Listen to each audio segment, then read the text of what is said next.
So today I'll be talking about data-driven DNA forensic science and TrueAllele computation. Thank you for inviting me to present to your class. I'm going to try to cover a sweep of about 30 years, highlight some science cases and what it is that data-driven science can actually do. So my start with short tandem repeats or microsatellite data was in the early 90s during the Genome Project, where I was at Carnegie Mellon University, and we solved the PCR stutter problem. Back then with dinucleotide repeats, stutter was not just one or two artifactual peaks. It could be a trail of 10 peaks from the polymerase skipping over sections of DNA. This is a figure from a paper our group published in 1995, where in order to obtain fully automated genotyping of microsatellite markers, we took a deconvolution approach using linear algebra of using all the data that's shown in this input on the left and then transforming it into basically a vector where these two alleles would be the allele pair, using a bit of math. And that worked well. We were using it for genetics and gene discovery, and in the year 2000 roughly, the Forensic Science Service in England asked us if we could adapt that genetic technology to help overcome their human review backlog of 350,000 cheek swab samples a year. They had been using counting administrators working multiple shifts, about 100 people in just doing a double review of the data. And the TrueAllele system that we had for genetics cleared their backlog, continued doing another 350,000 samples a year, actually moved on to their property crime cases as well. And the system was accurate. Their human error was 1 in 2,000. A computer checked our results and didn't find errors for the 5 years we worked with them. It was fast. The turnaround time was in 5 days, which was required by their legislation.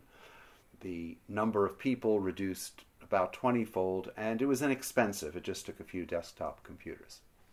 The British asked me at the end of, I think, 1999 about this DNA mixture problem, which I didn't know about from genetics, but using similar methods to what we had done for PCR stutter, by the year 2000 we had an approach that was a mathematical way of resolving mixed DNA samples.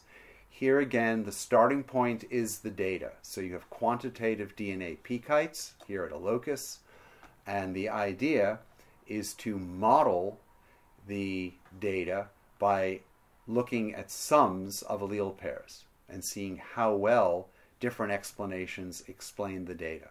A theme you'll be hearing today is how we don't touch the data. I mean, nowhere in science except maybe in forensic DNA do people play with the data, make choices, discard it, and so on.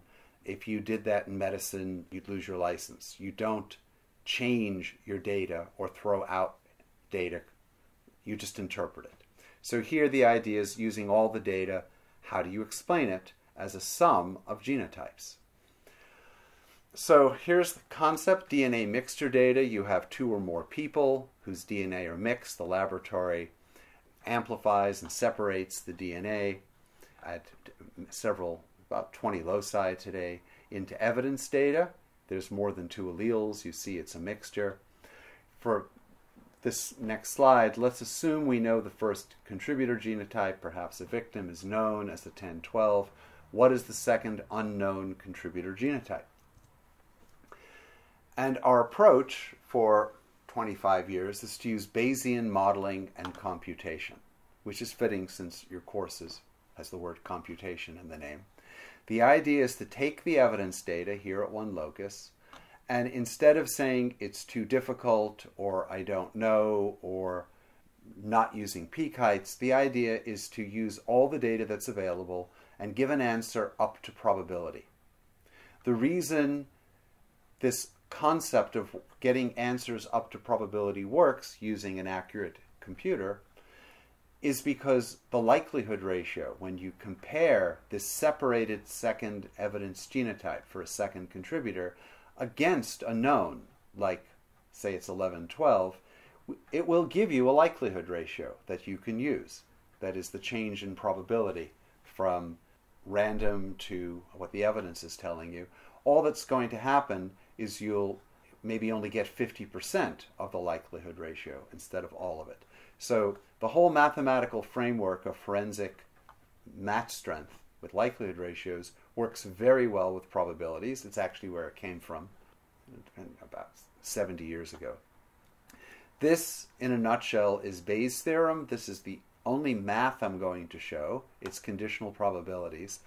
If we want the posterior probability of a genotype, or in this case, the value for a second contributor at some genetic locus, given the data and other variables, like the first genotype, stutter information, mixture weights, all things the computer's solving for as it's moving along.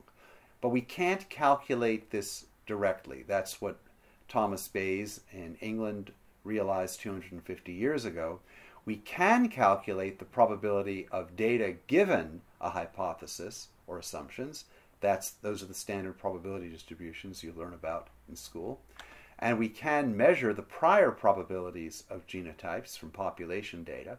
And it turns out that by multiplying together likelihoods, how well genotypes explain data, times the prior prevalence, we can arrive at the actual posterior probabilities of genotypes having seen data.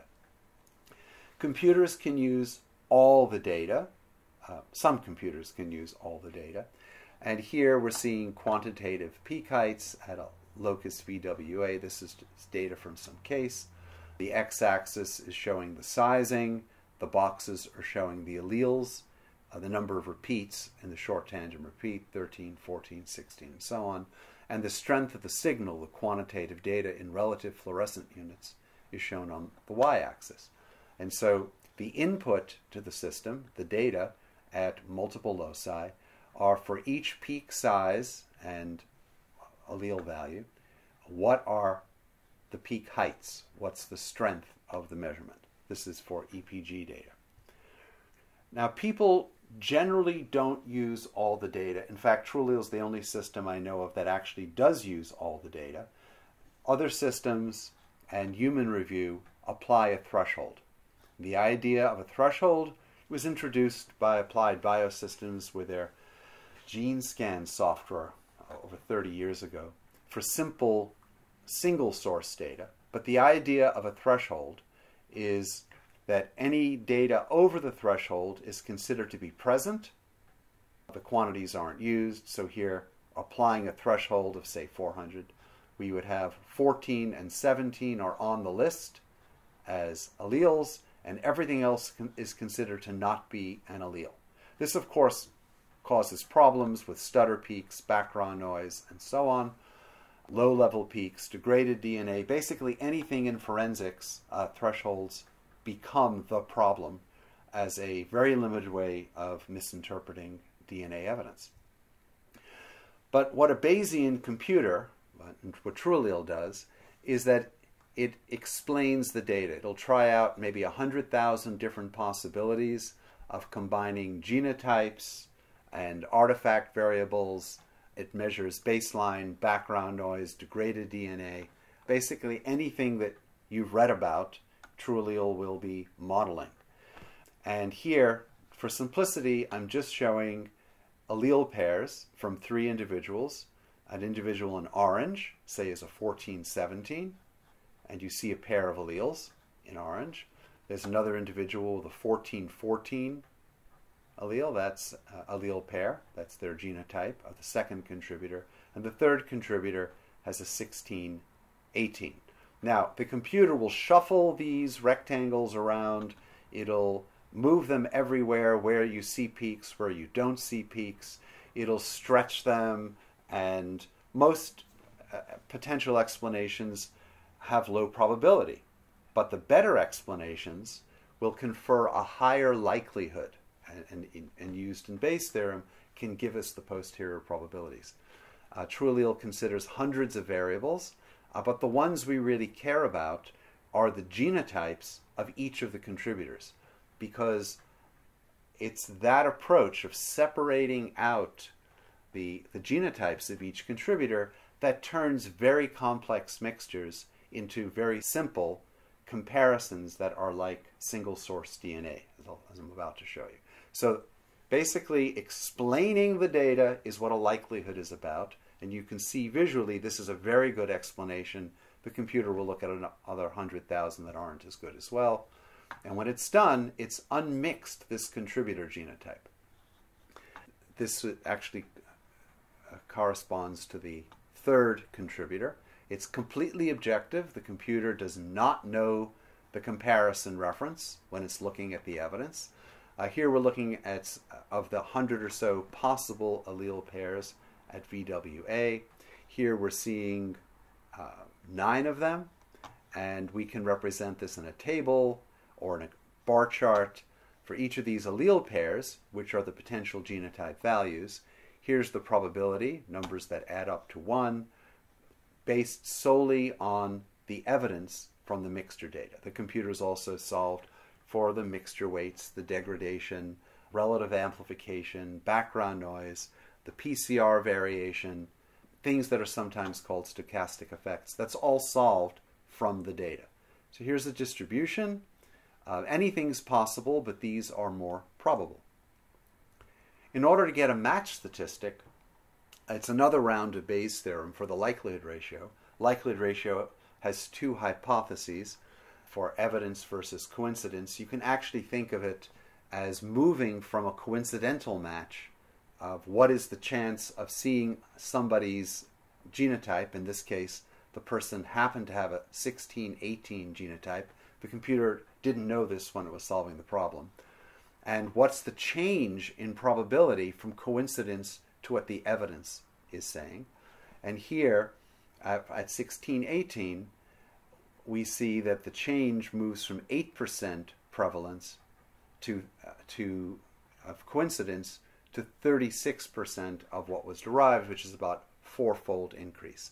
There are some comparisons where the posterior probability in blue of the genotype is less than the prior probability. That would give a likelihood ratio less than 1. This, at 1717, that might be around 1 over 4. At 1617 or 1818, it'd be about equal. The likelihood ratio would be 1. It's not giving any information at this locus because there's no change in probability. If you think about this, this is identical conceptually to random match probability with a single contributor. The only difference is that with random match probability with pristine DNA, the evidence probability is up at 100%, and it's not spread out across multiple possibilities. 100% divided by 8% is around 12, so we're getting about a 3-fold reduction, but we're able to always give an answer. Whatever the answer is, there's no concept of not enough likelihood ratio, too little data. There's always an answer. Sometimes, if it's flatlined, the answer can be completely uninformative and give a likelihood ratio of 1. That does happen if you gave it a blank, for example.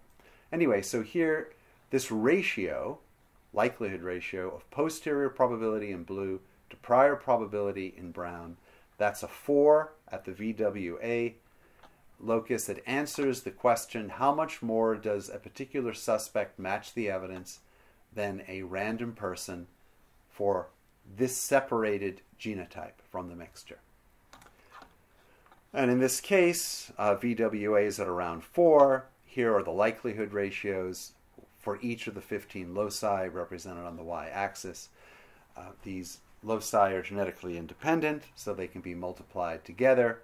And when that's done, in this case, we can answer the question quantitatively about the suspect being in the evidence, and we would read it out. I'm going to read the lowest match statistic relative to different ethnic groups, which is what's typically used in court. A match between the item and the defendant is 20.6 million times more probable than a coincidental match. Okay, so that in a nutshell is what TrueAllele is, how it works, and how we present it. These slides are taken from court presentations, and how we report and present it. The point is to provide informative genotyping, where we take, or a lab takes, inconclusive, uninterpretable DNA mixtures, or good interpretable DNA mixtures. Doesn't make much of a difference to TrueAllele. And the TrueAllele analysis produces match statistics that provide information. For example, on this handgun, this was a case where the lab said it was uninterpretable, inconclusive, and a very typical result when you have 4 to 6 contributors, which is what we see on handguns. TrueAllele unmixes the mixtures into 4 contributor genotypes, each up to probability. It excludes one person who charges are dropped against. It has an inclusionary result against another individual who actually in this case then pled guilty. So what is TrueAllele? It's a computer solution that uses Bayesian analysis. It keeps all the data, and it uses computer processing to solve the problem. People have essentially no input into it. They cannot choose their data. It's accurate. There have been 43 validation studies, 8 published. It's objective. In the workflow is minimal, but it also removes human bias. The computer, nor the operator, the computer just can't do anything with what you tell it an answer might be. It has no way of representing it or using it.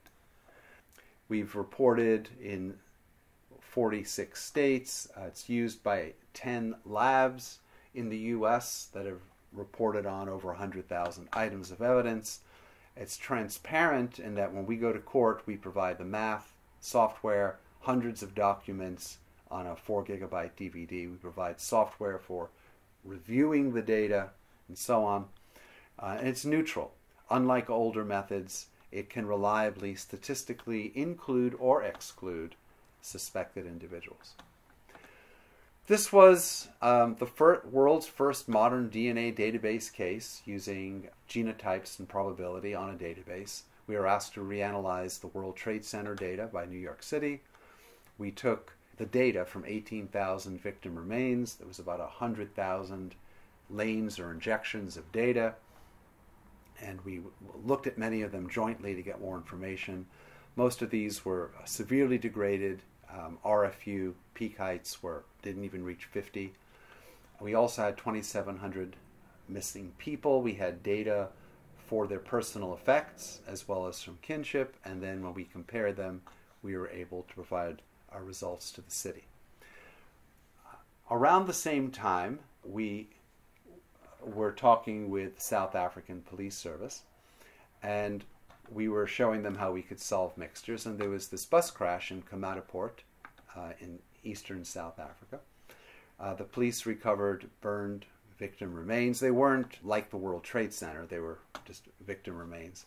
And relatives came forward submitting DNA to help identify the victims, and SAPS was unable, like most labs, would be unable to identify the victim remains just from having a relative and some DNA. But this is what TrueAllele does. It's able to compare and match genotypes. So, for example, we have somebody comes forward from a family and says that they're the mother of the missing person. So in TrueAllele, we can set up a genetics problem and say solve up to probability for the genotype of the missing child. When that's compared against all the victim remains, we find with one of them, there's a match statistic in the thousands. We're now going to move, you're all scientists, we're going to move from numbers to logarithms. So 3 is 10 to the third, or 1,000. A 6 would be 1,000,000, 10 to the sixth. And that's usually in science how information is expressed, as the logarithm of the likelihood ratio. All right, so this is what it would look like with one comparison, and TrueAllele was able to identify 9 of the victim remains from the relatives. This comes from a talk that we presented at the American Academy of Forensic Sciences last year. And it was interesting enough, in fact it was why we gave it as a talk, was that we turned it into a student exercise that's now in our coursework. We had to compare, the task is to compare 15 victim genotypes versus 16 kinship genotypes. All these genotypes have to be inferred from the data, and 240 genotype match comparisons have to be made. We had a class of 20 students. We were not in America. This was all done on a local cloud server. There's about 4,800 match comparisons. So you have to solve the genotyping problems, let the database do its comparisons. All of this is automated in TrueAllele. So before lunch, the students uploaded the data for the genotypes. During lunch, TrueAllele solved the problems. And after lunch, we were able to review the results.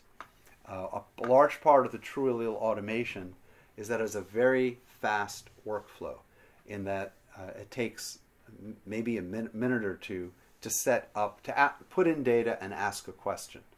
We're working on getting rid of even that, but it's most workflows, if you ever worked with software in a crime lab for DNA mixtures, involves maybe 15 or 30 minutes of choosing data, setting parameters, and making decisions about what is data and what isn't.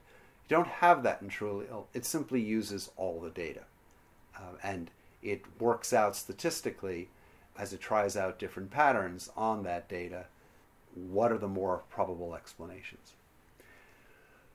So 15 years ago was the world's first modern DNA analysis case with TrueAllele. It was the first time we'd ever gone to court. I'd ever gone to court. It was very unclear for the first month how we'd even present it, but we had a very understanding prosecutor who let us figure this out with him for a while. There was a murder in Blairsville of a dentist, John Jelinek.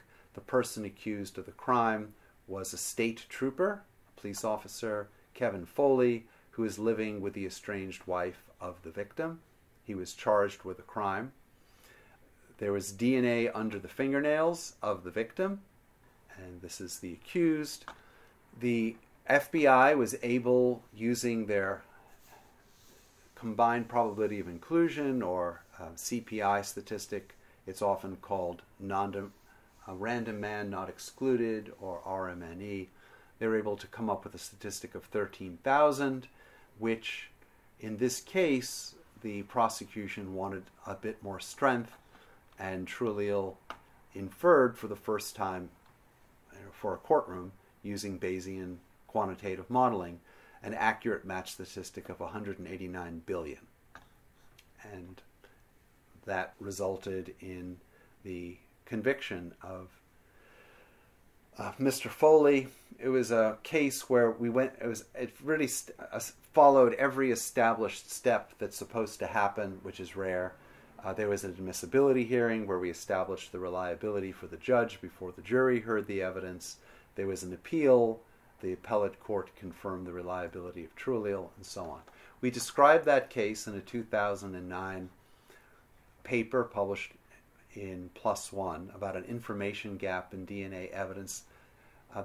Each of these papers I'll describe have many, many things in them, but I'm only going to focus on one aspect here. It's the predictability, and this was new in forensic DNA. The notion that there's actually a law that governs how much the input of DNA from a contributor affects the output of information. So here's the logarithm of the amount of DNA from the contributor in the mixture, that 7% contributor that ended up corresponding to Kevin Foley. And here's the log of the likelihood ratio. And you can see there's a linear relationship that flattens out once you get past, about 200 picograms. And the actual match statistic of around 1 trillion is predicted from the 67 picograms in that component. And we shared this with the court to establish TrueAllele's reliability. There have been 8 peer-reviewed validation studies spanning 2009 to 2020. I'll discuss some of these. 5 of them involve laboratory synthesized mixtures, which are useful for some purposes. 3 of them involved casework, and the casework data is much dirtier and more realistic. So both types of studies are good. This was a casework study that we did with Virginia, the state forensic science department. They had a situation where in the year 2010, SWGDAM in the US, the Scientific Working Group on DNA Analysis, advised the FBI to introduce a second threshold called a stochastic threshold. The result of a stochastic threshold is that more data was discarded. If all of the peaks that were considered relevant did not hit that higher threshold, typically 3 times higher than the analytical threshold, then that locus was not used. And so in this study, we looked at many things. We ended up comparing with manual review. Originally, this was a very short paper, but the journal kept asking for more and more, and we kept providing more and more. Measures of accuracy, measures of how does it compare with human review. Whatever was asked for, we provided. It introduces the math. It's a pretty comprehensive paper. It also describes the folder case. Let me describe these axes of reproducibility. Their sensitivity. To what extent are we finding the right person? We had about 100 reported matches. And here is the distribution of the log LR of what TrueAllele found. This is a histogram. Here's the count, 2, 4, 6, 8. So you're seeing that the TrueAllele results following the prediction that if you have, as described in the paper, if you have a random amount of mixture and a certain amount of DNA, based on that linear prediction, you'll get a broad range of likelihood ratios from virtually single source down to numbers in the hundreds. The average was 11 log units, which is about 100 billion. So that was the log LR match distribution of TrueAllele. We compare this with human review.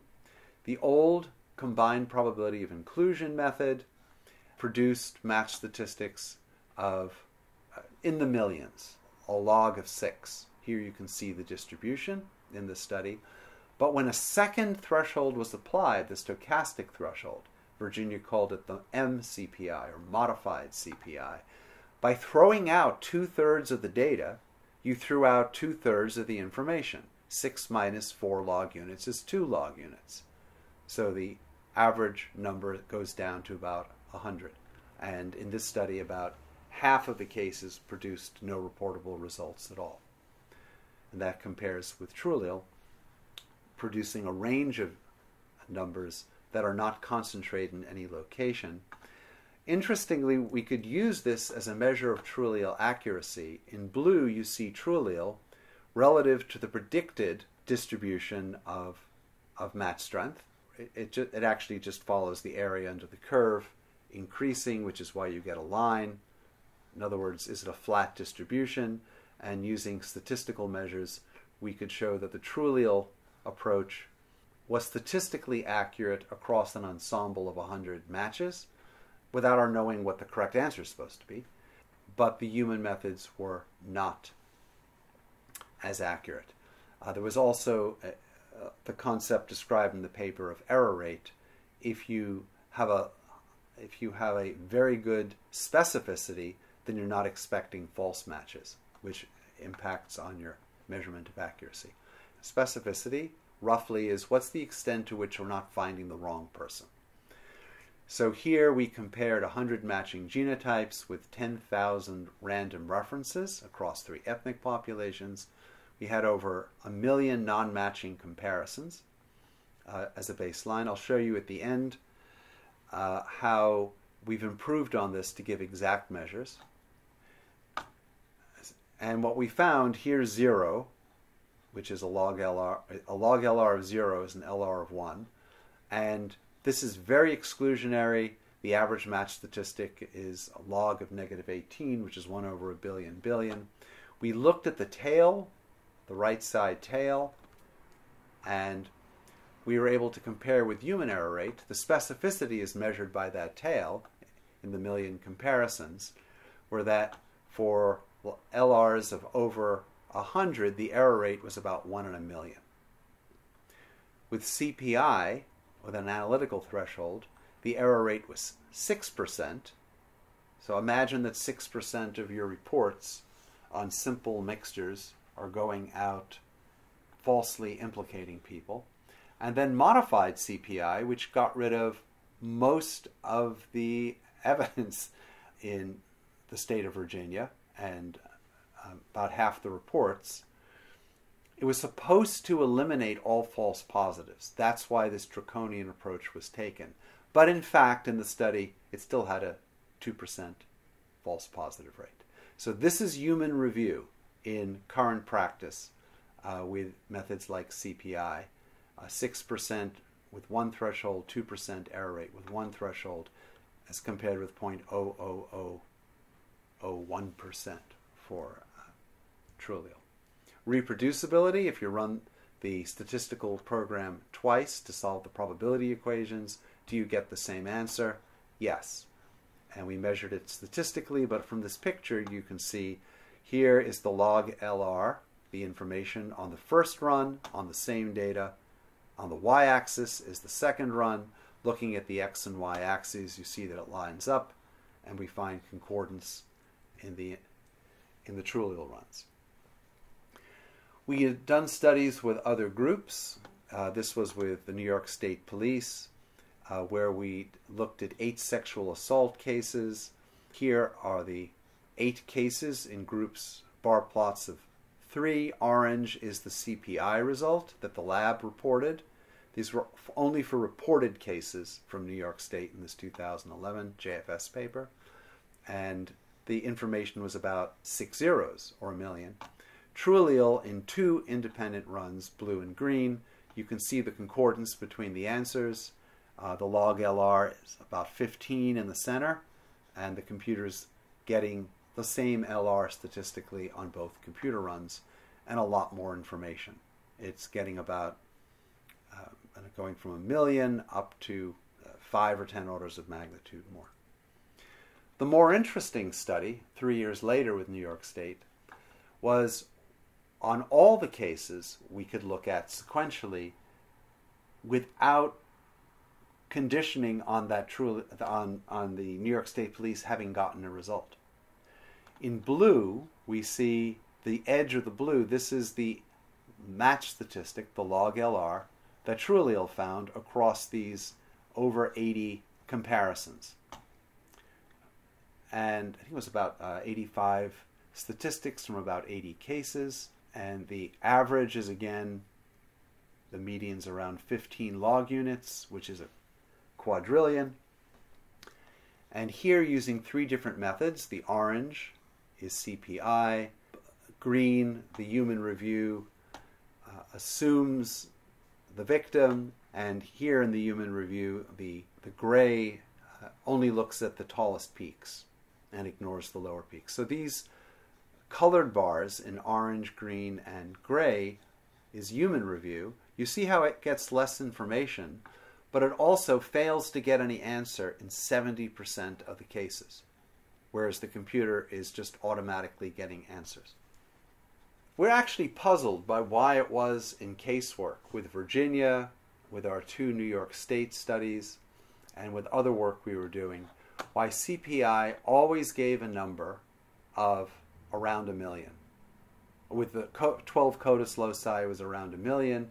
It could be 1 log unit larger if you use 15 loci. This is from that New York study, and you see that this is what the TrueAllele results are spread out. The human review is centered on these 12 cases at 6 log units, or a million. So we thought about it. We had data from another lab, and we analyzed it, and it resulted in this interesting paper, which is that the CPI statistic really doesn't have much of a scientific basis for identifying people. And the title of the paper is really the result. Inclusion probability for DNA mixtures is a subjective, that is, people are making choices, data, one-sided, it can only include, not exclude, match statistic unrelated to identification information. You can see the lack of correlation in this picture, which was in the AFS talk as well as in the paper. And basically what's going on, without going into a lot of detail, you can read the paper, is that it's just a very fancy way of counting up the number of loci where a human analyst said that a suspect was included. For every 2 loci, multiply by 10. So if you have 12 loci, 12 divided by 2 is 6, so you'd expect 10 to the 6th or a million, which is what we saw. And it has to do with the law of large numbers, and they could have just counted the number of loci. There's actually nothing related to quantitative data that's specific to identification. That's how the method works. And we see this in many cases. I've testified in about 100 cases or hearings. We were doing a lot of cases, too much travel 10 years ago in a lot of cases. This was a case here in Pittsburgh, Pennsylvania in America, where there are 2 sisters who'd moved to Pittsburgh, and they were found killed in their East Liberty home. There were about 15 items of evidence. Suspicion fell on a neighbor who had a checkered past, and using thresholds, the lab was unable to interpret most of the DNA mixtures. There was a hat, no conclusions. A cup, insufficient data. Fingernails, contamination, then insufficient data. From a car, insufficient data, cannot be excluded. A knit hat, insufficient data. Sock, too complex, no conclusions.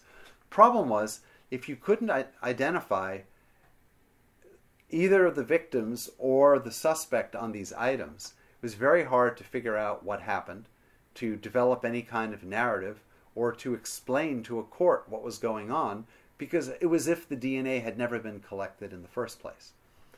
So we've worked on almost 100 cases in our county, and we were asked to look at this one. And whereas the lab reported 5 DNA mixture matches, TrueAllele found 17 matches on the same data to the suspect, to the different sisters. The prosecution was able to put together a case showing the evidence and explaining what had happened.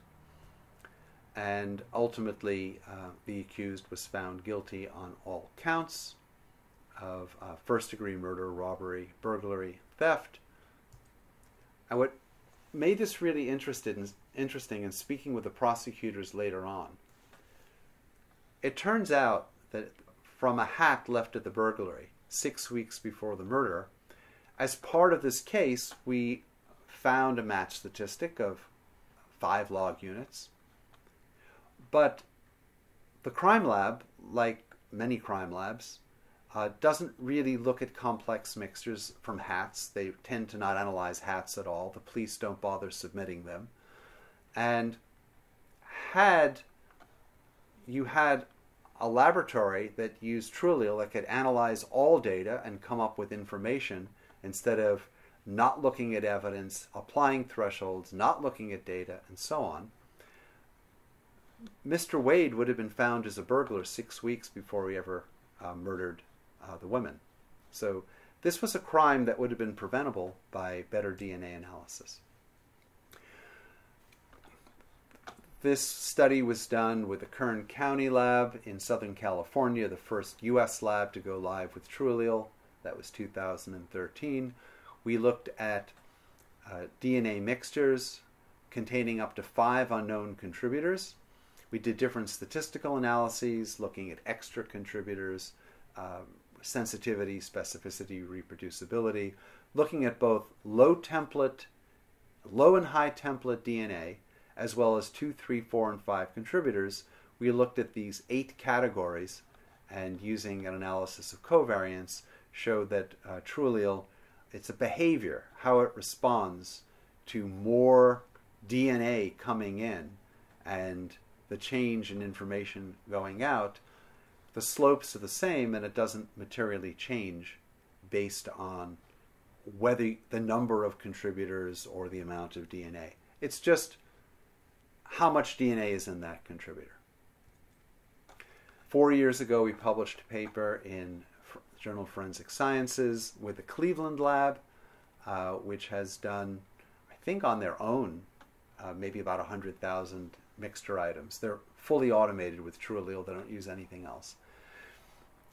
And several things were interesting. One was the concordance between the independent results that they ran and we ran, and also this concept of peeling, which is if you have a complex mixture, here this is a 10-person contributor, and you start comparing with knowns as you peel off and match. So the knowns become known as you go through each round of putting in more assumed genotypes. You can get quite a bit of information even out to the 7th or 8th contributor. We use this in an Australia case that I was going to talk about today, but it's too interesting. There's not enough time. It's a quintuple homicide of family members. It's really great. Save it for next time. I gave an AFS talk on it 2 years ago if you want to see. TrueAllele doesn't care about whether somebody's in the DNA or not. So it's also being used for by the defense and for exonerations. This was our first exoneration. There were 2 Indiana men, Darrell Pinkins and Roosevelt Glenn. Between the 2 of them, they were incarcerated for 40 years for a crime they had nothing to do with. This was our first exoneration. It's a pro bono case that we did. And again, there are several talks on it, some articles. I'm just going to give the findings. I was going to show all the match results, but in the interest of time, I won't. So this is what was different. There was a shirt, there was a sweater, and a jacket, I think. And on those 2 items of evidence, the appeals court said, we need to identify all 5 genotypes and show that there are 5 other people and they're not linked to the crime. So TrueAllele could compare the evidence with the evidence. We calculated exclusionary match statistics, which labs at the time were not doing. We showed 5% minor mixture contributors, which nobody was doing. We did a joint analysis of items together, which groups weren't doing. And we also showed, at the suggestion of the defense attorney who is doing the appeal, that the three of the true perpetrators were brothers, which had nothing to do with the accused in this case. So we found the 5 unidentified genotypes. The defendants weren't linked to the crime, and they were exonerated. A brief word, I will not go into the math. If you like that kind of probability math, it's described in this Helion paper from 2018. But essentially, this is an instant way of producing sensitivity and specificity curves from genotypes. Before any comparison is made, because these genotypes are Bayesian, you have the prior genotype from the population, the posterior genotype from the evidence for these separated genotypes. You don't need to make thousands or millions of comparisons to get a specificity distribution. TrueAllele can calculate this in 1/100 of a second. We've been using it for validation studies. We've been using it to report error rates. We can report error rates from the non-contributor distributions for inclusionary results, or for exclusionary results, we can use the contributor distribution. And this is how it works. Suppose there's a non-contributor distribution, so we have a genotype that we've inferred from the evidence. We have no comparisons been made, but this is one of the contributor genotypes. After you make a comparison, this is from the case I showed at the beginning, the match statistic might be 20 million, log of 7.3. The computer, because it calculates this distribution, can calculate the area under this curve to the right of the arrow, and basically we can report, and we always report error rate now, only 1 in 385 million people would match as strongly. This is a case, I won't go into it in the interest of time. The first defense case we did, it was also pro bono. It was in upstate New York. A young boy died of strangulation. A local soccer coach at the college, Nick Hillary, was accused of the murder. We looked at 26 identifier tests on the left fingernails in 2013. There was more data. The New York State Police was really focusing on the fingernails, and we just simply, with much analysis, joint analysis, they never did the degraded DNA testing, which might have helped. There was no connection to Hillary.